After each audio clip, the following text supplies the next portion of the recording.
So I've been thinking about what I was going to do for this postnatal class. I did a breastfeeding plan for the prenatal class, and it's Friday, and I still haven't put out a postnatal because I was having trouble figuring out what I should do for the postnatal.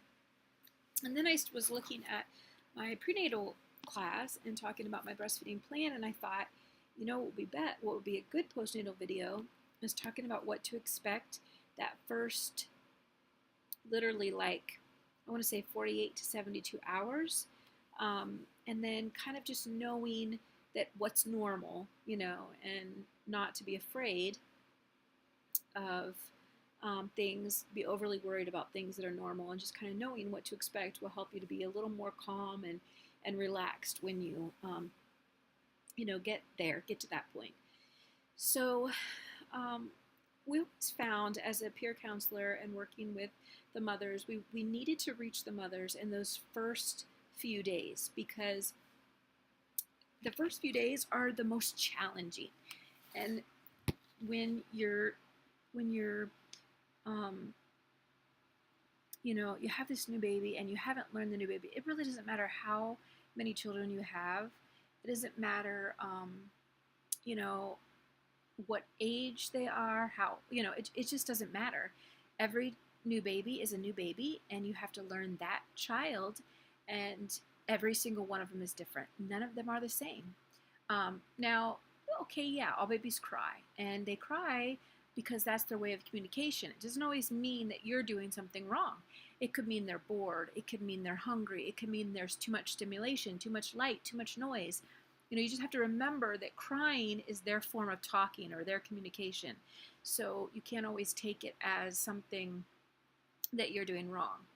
So, okay, you're going to give birth. That first 8 hours after birth, the baby tends to sleep a lot. But then after that 8 hours, which tends to go, the next 24 hours, it tends to kind of go into the second day. So after that 8 hours or into that second day, it seems like the baby wakes up and all they do is cry. You as a mom think that your milk isn't in yet, the baby's starving, that's why they're crying. And in all reality, it's just this baby is new to this world. Everything is different. What they need is the comfort that they found in the womb. So the best thing that you can do is put them skin to skin.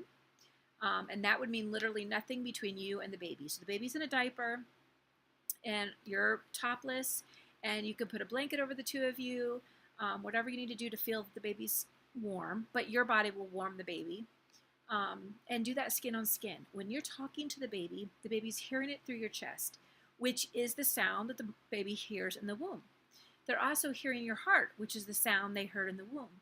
So when you do that skin to skin, you're going to find a much more relaxed baby and mom. Another thing is when that baby sleeps in that first 8 hours, it's okay to put them to the skin because every little peep of noise they make, try to breastfeed. That's just practice. But then do not freak out when on that second day into the third day, all they do is cry. Because it's just, they need to be comforted. So do a lot of the skin to skin, and that will really help you and the baby. Do not reach for the bottle because it has nothing to do with your milk. If you reach for a bottle, then the baby's not sucking on the breast, and your breast will not make the milk that you need. So those first 48 hours until your milk increases is the baby putting their order in. So if that baby is not on that breast every minute that it needs to be sucking, your milk will not get to the point you want it to get to. So don't grab for the bottle, just breastfeed as much as you can and hold them. Don't try to put them in their bed if they're crying constantly. You pick them up, you lay them down. You think they're asleep, you lay them down, they wake up and they cry. You pick them up, they fall asleep, you lay them down, they cry. And all that is they just want to be held. So just comfort them and help them, kind of get through that first 24, 48 hours for them because it's just completely new. And one little tip, one little trick is if you have a button-down shirt, or if your spouse or mate has a button-down shirt, and you can get some type of camisole or something that you can put the baby skin to skin and put the camisole over you and the baby, and then get that button-down shirt, even if you have one, and tie it right under the baby's butt. And then you have your hands free, and that baby is skin to skin. You can walk around, you can take a nap, you can do whatever you want, and that baby is skin to skin. Don't put them down. You know, spoil them in those first few days. Feed them whatever they want to, because that's going to ensure a really good milk supply, and that's what you want. So first 8 hours, they sleep, sleep, sleep. After that, they wake up, they're crying a lot. So remember, skin to skin, and feed as often as possible.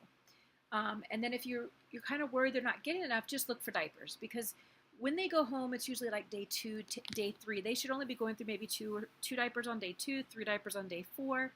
By day 6, you're looking for 6 diapers, and that's it in 24-hour period. Pull out those 6 diapers, look at the clock. You know, when you get back to that time the next day, if all diapers are gone, you know the baby's getting enough. You're looking for 2 or 3 stool. Now, the other important thing is the more they nurse, the quicker they get that meconium out. And that is really, really important, because that causes jaundice if that doesn't get out quick. So if they get jaundice, a lot of doctors want to say, okay, formula feed, because what the formula does is it's heavier and it pushes that meconium out. Breast milk does the same, but they have to eat constantly. So you need to make sure that you're breastfeeding a lot to help with the jaundice. Every single one of my children had it. I continued to breastfeed. I did not give formula, and they were fine. It's just a matter of making sure that they're eating. And sometimes they fall asleep at the breast and they're not eating enough, so you got to wake them up. Compresses to the breast will help with that. You know, making it a little bit cool. Do not wrap them to feed. You know, take the blankets off. You know, have them just in a diaper or whatever, just to keep them awake and eating. Because as much as you might think, oh, they're cold, they're going to get sick, they're going to be more sick if they don't eat. So get them on that breast and keep them awake. That's what's important. So that's basically the first 48 hours that I can think of, the biggest points I wanted to bring out. You know, I wanted to kind of keep the video short and sweet so that you can kind of just get that basic information. Please feel free to comment or email me if you have any questions regarding this. And please subscribe and watch the videos. And I will talk to you guys soon. Thanks, guys. Talk to you later. Bye.